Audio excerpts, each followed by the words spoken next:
Všetko to začalo celkom nenápadne. Našli ma nakresleného na stene v Gratexe. Pár čiar, ale s veľkými snami. Netrvalo dlho a spravili zo mňa podcastového hrdinu. Učil som sa uvažovať a hovoriť o technológiách, ktoré menia svet. Potom som dostal hĺbku, doslova, tretí rozmer. A začal som v Gratexe vysvetľovať, čo to tá umelá inteligencia vlastne je. Nakoniec prišiel Innovate Slovakia. 11 partnerov, univerzity, výskumné centrá, firmy z 3 krajín. Potrebovali niekoho, kto to celé dokáže vysvetliť. Prihlásil som sa.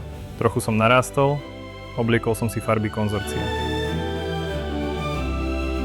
Moje meno je Mišo a vítam vás na konferencii Innovate v Žiline. Ale dosť o mne.